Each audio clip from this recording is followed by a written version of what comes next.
welcome to the November Veg meeting. And because we're all in holiday season and ready to try new things, we thought we'd try something really different. And thank you to Ed Stevens and his team at Scoot for inviting us into the Scootverse. And we're going to have a lot of fun. We've got a scavenger hunt, we've got breakout sessions, but it's a way for you to get to see a platform that is quite different and to see how it is also quite engaging. It's going to feel like you're in a video game, I think, for the whole time, and I think you're really going to enjoy it. So people are wandering in, and I'm going to let Ed take over and kind of orient you into the things that you'll be seeing. Ed, thanks for being here. Okay, thank you. Thanks, Robin. Yeah, so I'm going to jump you out of there. Okay, perfect. So I shot you out. If you want to join, you can just join right back. No big deal. So first of all, when you came into the experience initially, you'll notice that you were in a bubble. And that bubble is inside of a two-dimensional space called a Scootiverse. And the way you move is, now you're not moving in this mode. We're in presentation mode right now. So you can't move or do anything while we're in this formal portion. But as soon as I leave presentation mode, you will be able to move again. And the way that you move is by holding down your arrow keys. And if you have multiple applications open, you're multitasker, or if you have two screens, you want to make sure that you have your browser be the active window. So you can click on that screen. And if it's not if you're working on emails, your arrow keys are working in your email program. They're not working in Scoot. So you have to make sure that your active window on your computer is the browser window, and then your arrow keys will work, and hold them down. In the lower right-hand corner of your screen, there's a map that allows you to open the map. There's a map icon. You can open the map, maximize the map, and change the size of it. And if you explore the four corners of the room, you'll see 4 different discussion areas. And we're going to use those not too long from now. So what I'm going to do is I'm going to just stop there, let you move around a little bit, and come back in a couple minutes. Okay. Oh, and one last thing. There are music controls. So in the lower left-hand corner of your screen, there is a bar. That's where you control your mute and your camera, where you can change your camera and your microphone. But also there's music. But if you don't like the music, or if it's bothering you, you can change the volume or turn it off. And when you're doing that, you're just doing it for yourself. Okay, everybody else can still manage the music on their own. All right, for this presentation is what's called push to speak. Okay, and push to speak is a feature that's really handy when you have a big meeting, like let's say 200 people, 500 people. And I go into this presentation mode, and I just don't want anybody to be able to blurt anything out, but I don't want to turn everybody off. And I also want something a little bit more spontaneous than a raising of my hand and a Q&A, and push to speak accomplishes that. So at the very bottom of your screen, you can see a button that says push to speak. And if you push that button, you will speak to the room. So push to speak is there you go. You can see Sherry just pushed it. She unpushed it. So she came up and pushed it quickly. And so now we're in push to speak mode. So if you want to ask a question or just say anything spontaneously, you can do that. What I can also do while I'm here is I can share my screen. And what I'm going to take you through now is just a handful of slides that explain to you what the Scoot platform is. This will be less than 5 minutes. And I think it's good for your meeting professionals. It'll be useful and interesting to kind of see what Scoot does and how it works. And then we'll get in and we'll have you break out into groups to go into the different discussion areas. So the first thing that you've noticed is we have what's called social presence technology. And this is the ability to move inside of a space. And once you process that you can move, you realize you can have a sidebar conversation. You can go to a part of the room where a conversation is happening that you want to have. And we also have something called smart badging, which I'm going to show you. It's like a badge inside of a virtual room. And also our presentation mode, which we call stage magic here. And this is a more classic way to present content when you're doing the formal portion of a meeting. So smart badging is a tool that allows you to present yourself in the way that you want to. Your name, your title, your company, your LinkedIn. And we had you answer a few questions when you came into the room if you wanted to. Those questions can be required or optional. And then what I can do with the smart badge is I can search inside the room. There's a little search icon right down by the chat. And that's how I can find somebody in the Scootiverse, by looking for their name. And I can also activate a couple features on the smart badge. So even right now, when you're looking at me, you'll see that my name is in this rectangle and there's a little white eye next to me. If you click on that little white eye, you're going to see my smart badge.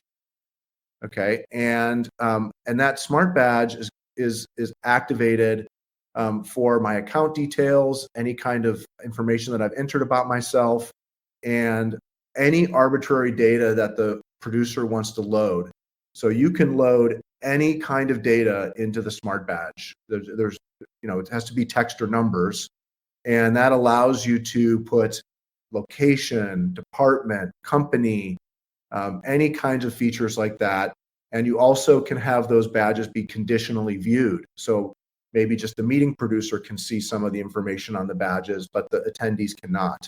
Or in a sales use case, the salespeople can see certain information that the customers cannot see. And then you can search, find them on a map, and teleport. So right now we have a relatively small meeting. We don't need teleportation. We can move around and find everybody. But when we host 1,500 people for IBM, trust me, you need to be able to find people and move around, because the Scootiverse is just too big. And by the way, that's not that different from a physical event. If you have 1,500 people in a physical event, it's hard to find people too. And so in a virtual event, we have to find ways that are even easier to find people. And then the last slide that I'll just show is something pretty big that's coming in 2024, in the beginning of 2024, which is the ability to do AI note-taking and summaries across the entire Scootiverse. So you're familiar with this in Zoom or MS Teams, kind of like an AI, give me a meeting summary. Well, imagine if you had 1,500 people in a Scootiverse and they were organized into 250 separate conversations all around the Scootiverse. We have the capability to record and transcribe those if the producer wants to turn those on. And that's outstanding for like product roadmap feedback sessions, customer service interactions, and for the biggest customers like the Fortune 500 customers like Johnson & Johnson and McKesson, who work with us. This data will be used to train their custom AI models that they have in-house, right? So training data is a big deal for these huge companies. And this is a thing that can really differentiate virtual meetings from in-person meetings, is you can collect a lot of contextual data for training AI models that is not possible to collect in an in-person meeting. And also you can do that and overlay that data with the smart badge data. So you can even know, like, the senior executives were talking about this, the new employees were talking about that, customers were talking about this. And of course, that all has to be consensual. But just like Zoom and Microsoft Teams, AI meeting summarizers, there are use cases where it's extremely valuable. So that's it for just kind of my slides on Scoot. And so you've got one question. You've got a question in the chat window from Bill Whitehead about the engine that you use for audio to text and transcribing. What engine do we use? I'll tell you when we select one.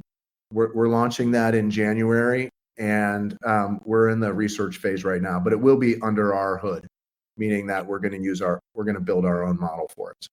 And the follow-on to Bill is, if you're in different parts of the map, how does the AI, does it just, is it on? That's why we have to build our own, because we have to intertwine all the smart badge data, all the location data. Who were you talking with? Who are you listening to? There's just a massive amount of data to process there and to train that. So we'll be using something under our hood. We won't build the model ourselves, but we will be. And of course, the big question is, am I the only one that doesn't not like any food? I just went through all your profiles. I don't have a food I don't like. I think I'm alone there. But That's funny. but yeah, no, I think it's a great way to get a sense of who you're talking to, and certainly keeps you alert. So Ed, you drive. Do we want to try our breakout rooms? Exactly. That's what I was just about ready to do. I was just going to go ahead and bring up this lovely slide presentation that you all created. And so these are the 4 topics, right? That we have, right? Yes, and not a ton of us here, but I'll be in the generative AI. I know Sherry will be in the building community. Alfred Poor will be working from home, and Ed will be in engaging meetings since you are the master there. Exactly right. So we'll just go ahead and split up. So in the 4 corners of the room, there are 4 topic areas. And this, I'd say, pick a topic area and move there. And if the conversation is boring, then move to another one. And we'll see you in about 10 minutes or so, and then we'll do some fun group activities. See ya. We'll go ahead and modify the audio mode here back to push to speak. So you heard a few voices as we were getting into presentation mode, and now we are in push to speak. So if you want to say something, you just go ahead and push the button at the bottom of the screen. And I think that was fun, right? Everybody just you saw how we were in separate conversations, completely separate, and it felt very natural. So for now, what I'm going to do is I'm going to go ahead and bring back this wonderful deck and just kind of invite everybody to participate in a couple fun activities. First thing I'll do is turn this into presentation mode. And I've got the closed captions on, that's fine. We'll let those go ahead and run. What we're going to do, actually, I'm just going to leave it in that mode if that's okay for everybody. Makes it a little bit easier for me to see. And what we're going to do here is start off. Anybody who thinks that they can do this, go ahead and push to speak and see if you can name 5 Native American tribes without Googling it. First person to get it gets a $10 Starbucks gift card. What? That's an incentive to cheat, if I've ever heard one. Let's see here. Who wants to take a shot? I see a lot of people thinking. I see pondering. I see scratching of chins. Let's see here. And if you're ready, just at the bottom of your screen, you can press push to speak. Make sure you're unmuted. You can press push to speak at the bottom of your screen and should be able to jump up and say hello and give us your answers. Anyone? Alfred? Sherry? Oh, here we go. We got a player. I can tell you too because I work.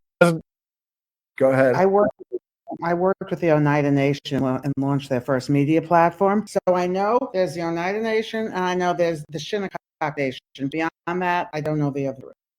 All right, maybe we'll have to do this as a team. What do you got, Alfred? I can probably do this. Shawnee, Pawnee, Iroquois, Algonquin, Navajo. That's 5. Probably could dig up a couple Northeast ones if I'm working on it. Yeah, Lenape. Those past muster. Yeah, the Lenape. I can do Pomo and Miwok. I can do Sioux, Comanche, Pawnee, Cherokee. All right. I was going to say Choctaw. Good one. Apache, Cree, Also, there's the Chumash tribe based out of Central California, which very familiar with having grown up. And a quick fun fact about the Chumash tribe, one of my friends has a house, and it just happened to be that his land, this is in California in Santa Barbara, his land was built on, his house was built on the land where there was a village. And so his dog is constantly digging up all kinds of tools and arrowheads and everything. He's got a collection of hundreds of artifacts of the Chumash tribe right from his own backyard. Kind of funny. All right, here we go. Let's say, I think we should do this one. Now, what is your strategy for that? I skipped number 2. What is your strategy for that crazy family member at the table? I do love this graphic right here.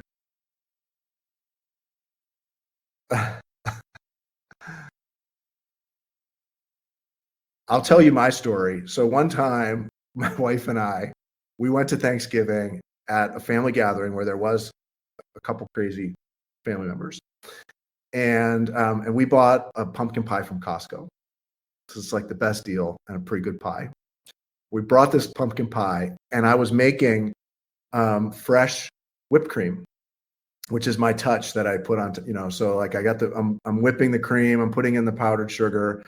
And we serve the pie, and the crazy family member says to me, "Oh, this is a delicious pumpkin pie, and I know this is homemade because I can tell homemade what pumpkin pie."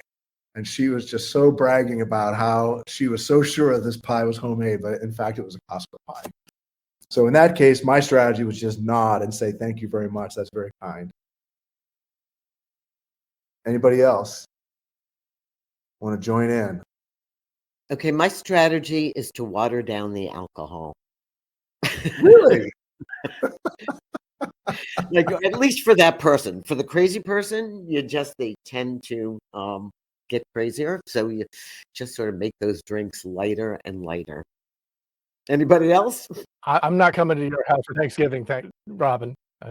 You could take me off the guest list. That one is hilarious. Well, we might as well just go on to the next one.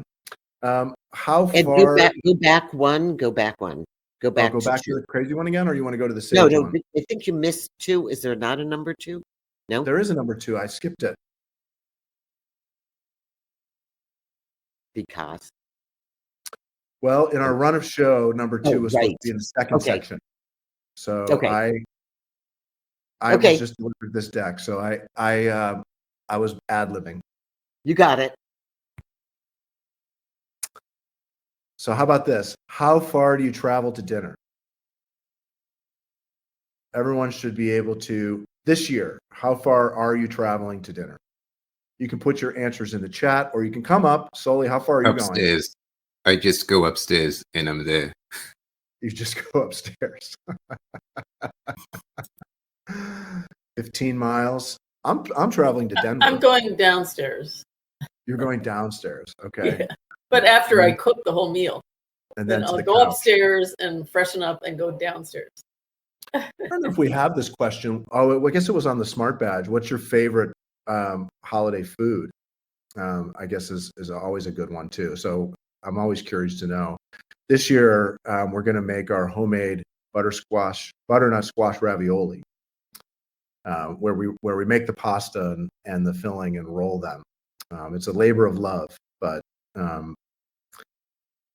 anybody else want to share how far? I'm going to Denver, Colorado, which is a 2.5-hour flight. So far, I win the prize for furthest travel. Butternut squash soup. Oh, who else wants to go? Queens. Kate. Queens. Oh, you're going to Queens. How far is Queens? I don't know.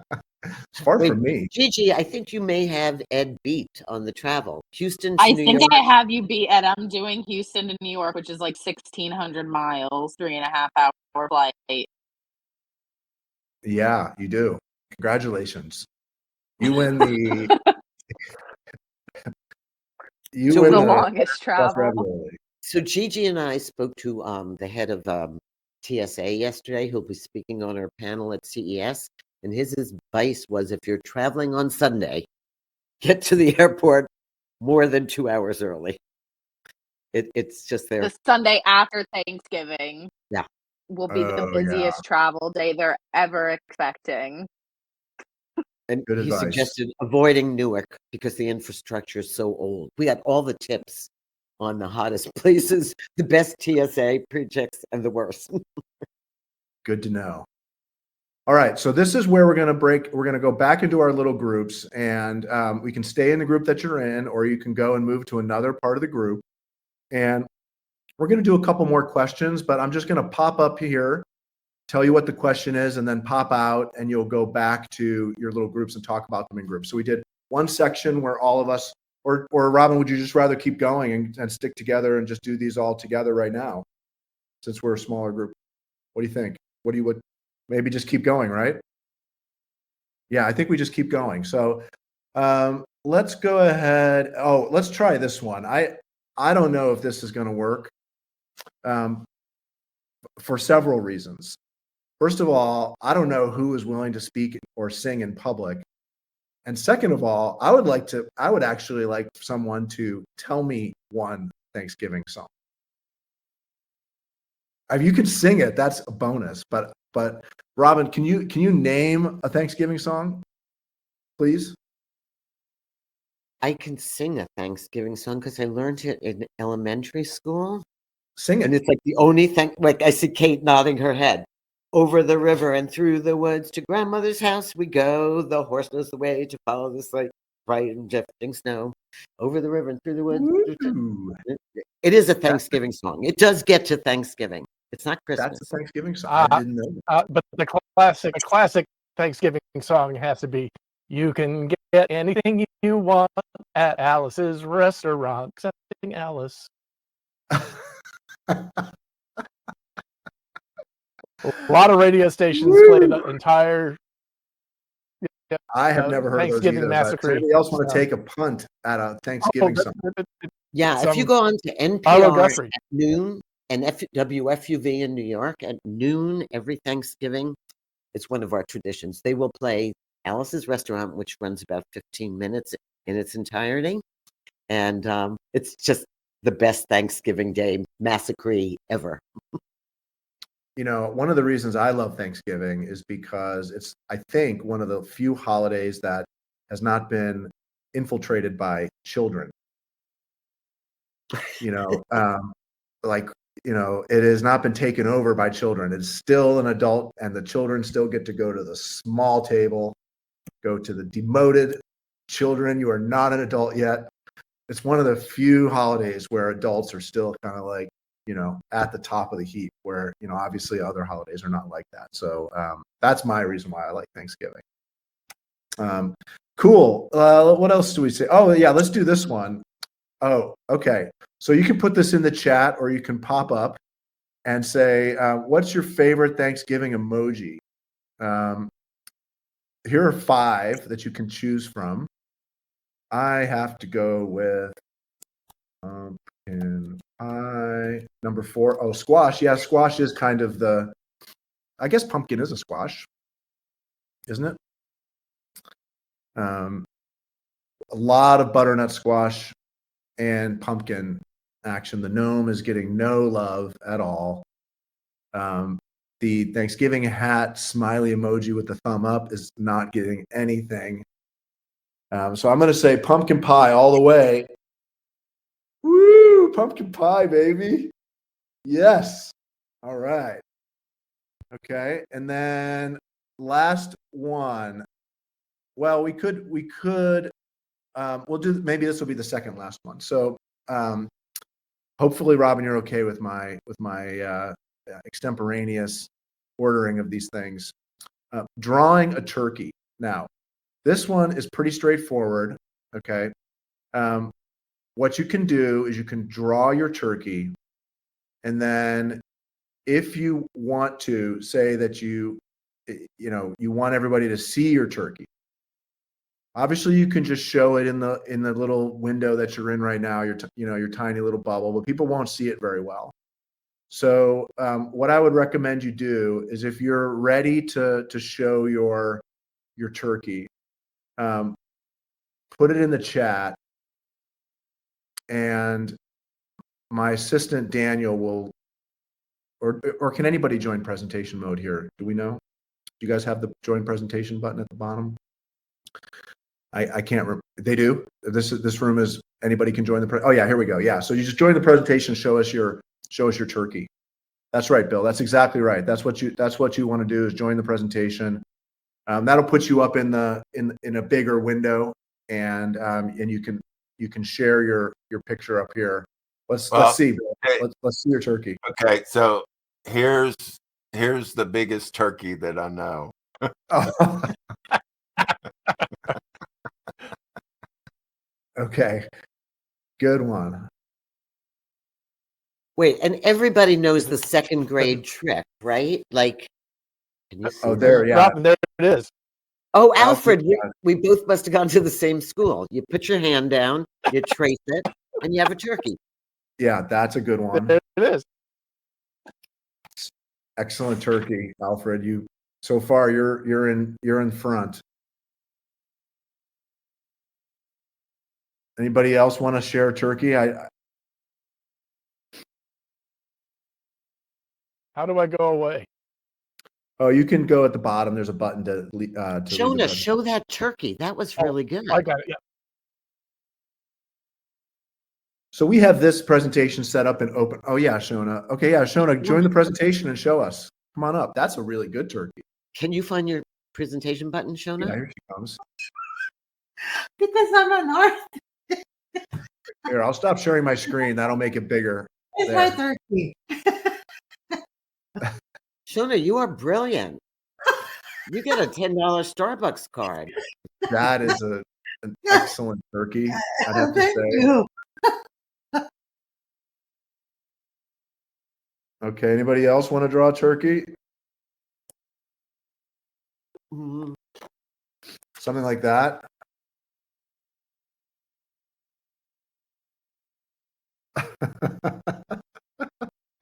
I'll go ahead and put the presentation on open mode so we can just hear everybody's voices. Okay.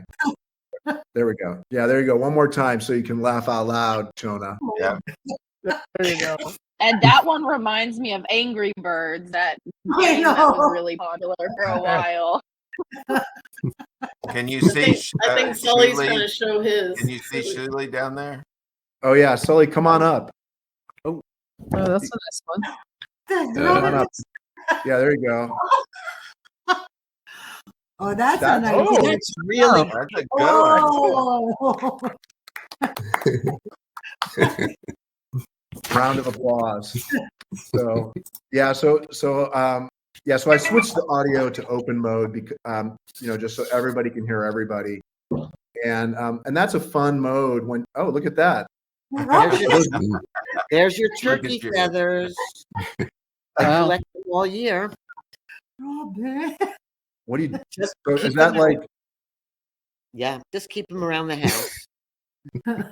has that been sanitized? Not in the last decade. Oh, Ultraviolet treatment. Yeah. Yeah. Robin's So, got a so whole I, Pocahontas thing going on there. yeah, That- this has been fun. I think that kind of to wrap it up, I want to one of the last items was to thank someone in your life, and I want to take a moment and thank my daughter Lydia, who's here. So some of you have interacted with her. She's been working at Scoot for several years with me, and she works in our marketing department. She works in our product department. And we're both very kind of stubborn people. That's what it takes to be an entrepreneur, to see yourself through all of the phases of growing a new product and a new company. And she and I will clash once in a while, but it's always fun to bring it back. And she's the one in Denver that I'm going to see for Thanksgiving with my wife. So that's the person I want to thank. And I think if anybody else wants to join, just join the presentation and just click the button at the bottom to join the presentation, and just go. You can kind of come up here. 4 of us can be up here at any one time. And if anybody else wants to thank someone for Thanksgiving, we'd kind of finish it up there. What do you say, Gigi? Oh, here we go. Okay. I want to thank my wife, basically on the same scale as you, Ed, which is she's been putting up with me getting my business running, going. So yes, I do want to say a big thank you to her. Awesome. This is going to sound like sucking up, but I'm really especially grateful at this second for Gigi and Robin for making this possible. Yay. Thank you, Ed, too. Oh, you're welcome. Yeah, me too. I was going to thank Robin and Gigi as well. So thank you for doing that for me. That was so nice. Can you hang on? I'm on. Yeah, you're on. That was so very nice of you. And this was really meant to just be fun. And I'm trying to find the person I'm thankful for. But it really, Lydia, I didn't realize you were in Denver. My son is in Denver and about to start driving home tonight with my 2 grandchildren and his wife and their big Canna Corso, and that's what I'm trying to show you. So I don't know if you can see that, but I'm really, I have to go into present mode. I'm getting good at this, sort of not. All the buttons are there. Yeah. So anyhow, there's the Canna Corso and the babysitter. Wow, big dog. So I'm trying to that's finish awesome. this children's book in time for them to get here about a dog that thinks he's the mother and just yeah. So that is, I am thankful from family and friends at this time of year. It's a Awesome. wonderful time of year, even in It the is. midst of all this craziness. It is. It is. Thank So you. So I yeah, think that's a wrap, right? I think so. So I just want to, first of all, thank you, Ed, for putting up with us over the last couple of days. We're going, Ed, can you do this? Can we do this? You know that we think at the virtual events group, it's really important that you explore all the different ways to communicate, because at the end of the day, that's what it's going to come down to. And the technology that let me show you my grandson, that let you draw pictures and show them in Windows, that let you Google anything. Our job is to take technology and to use it what's good and for what's good. And I think that Ed and his team have done a great job of showing that meetings can be entertaining and engaging and different than you'd expect. So thank you. Okay, cool. And so what we'll do is we'll just jump out of this presentation mode. We'll stay in the room. I'm in the upper left-hand corner if anybody wants to come and say hello or goodbye. And thank you so much for the opportunity. I know you're all professionals and your time is really precious. And Robin was kind enough to invite us into your little family, and so we really enjoyed it and feel great about the whole time we've been here. So thanks.